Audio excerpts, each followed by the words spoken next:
নমস্কার বন্ধুরা, গোপালে হেসেলে আপনাদের সবাইকে স্বাগত। যেদিন বেশি রান্নাবান্না করতে ভালো লাগবে না সেই দিন আমার আজকের এই রেসিপিটা কিন্তু আপনারা ট্রাই করতে পারেন। খুব কম সময় কম উপকরণে চটজলদি তৈরি হয়ে যাবে, অথচ গরম ভাতের সাথে খেতে অসাধারণ লাগবে। তাই চলুন সময় নষ্ট না করে রান্নাটা করে ফেলি। আজকে ফুলকপি দিয়ে চটজলদি নিরামিষ রান্নাটা করার জন্য একটা প্যানের মধ্যে সর্ষের তেল দিয়ে গরম করে নিয়েছি।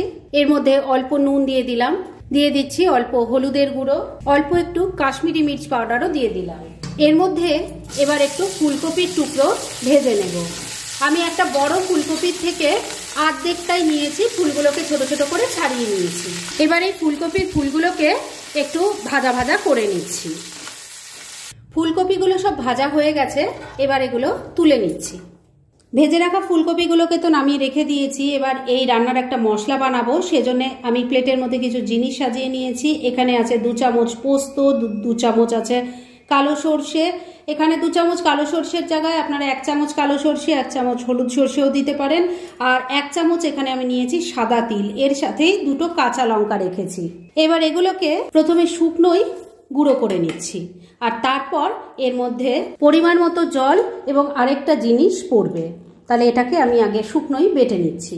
মশলাটাকে শুকনোই গুঁড়ো করে নিয়েছি। এবার এর মধ্যে দিয়ে দিচ্ছি একটু ধনেপাতা আর দিয়ে দিচ্ছি অল্প একটু জল। এবার এটাকে আবারও বেটে একটা মিহি পেস্ট তৈরি করে নিচ্ছি। মশলাটা বেটে নিয়েছি, আর এবার একটা টিফিন বক্সের মধ্যে ঢেলে দিচ্ছি। মিক্সির জারটায় অনেকটা মশলা লেগে আছে, তাই তার মধ্যে অল্প জল নিয়ে দিয়ে দিলাম। এবার এই মশলার মধ্যে দিয়ে দিচ্ছি অল্প হলুদের গুঁড়ো, অল্প একটু কাশ্মীরি মির্চ পাউডার দিয়ে দিলাম, দিয়ে দিচ্ছি অল্প একটু কালো জিরে, স্বাদ মতো নুন দিয়ে দিলাম। তবে নুনটা খুব বুঝে দেবেন, কেননা ফুলকপি ভাজার সময়ও কিছুটা নুন দিয়ে ভেজেছি।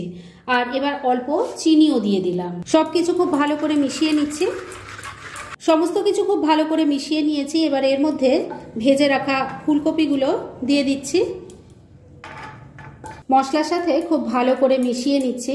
বন্ধুরা, আপনারা আমার রেসিপি দেখার সাথে সাথে আমার ফেসবুক পেজ গোপালের হেসেল, তাতেও ভিজিট করতে পারেন। ডেসক্রিপশন বক্সে লিংক দেওয়া আছে। সমস্ত ফুলকপিগুলো মশলার মধ্যে দিয়ে ভালো করে মিশিয়ে নিলাম। এবার দিয়ে দিচ্ছি 1 মুঠো মটরশুঁটি, এটাও একটু মিশিয়ে নিচ্ছি। মটরশুঁটিটাও ভালো করে মিশিয়ে নিলাম। এবার একটু টুকরো করা টমেটো দিয়ে দিচ্ছি, দিয়ে দিচ্ছি 3-4টে চেরা কাঁচা লঙ্কা, ওপর থেকে একটু কাঁচা সর্ষের তেল দিয়ে দিচ্ছি। এবার টিফিন বক্সটাকে স্টিমে বসাবো, সেজন্য আগে লিডটা লাগিয়ে দিলাম। আর স্টিমে বসানোর এবার ব্যবস্থা করে ফিরে আসছি। এবার টিফিন বক্সটাকে স্টিমে বসাবো, সেজন্য কড়াইয়ের মধ্যে অল্প জল নিয়ে গরম করে নিয়েছি, আর তার মধ্যে একটা স্ট্যান্ড বসিয়ে দিয়েছি। এবার এই স্ট্যান্ডের ওপর টিফিন বক্সটা বসিয়ে দিলাম। এবার ফ্লেমটাকে মিডিয়ামে রেখে ঢাকা দিয়ে 9-10 মিনিট এটাকে স্টিম করে নিচ্ছি। মিনিট 10 স্টিম করে নিয়েছি। এবার ঢাকা তুললাম আর গ্যাসটাও বন্ধ করে দিলাম। এটা কিন্তু এখন খুব ভালো মতো স্টিম হয়ে গেছে। তবে এক্ষুনি আমি ঢাকনাটা খুলতে পারছি না, কেননা দেখতেই পাচ্ছেন কতটা গরম আছে। তাই এটাকে এখন আপাতত আমি এভাবেই রেখে দিচ্ছি।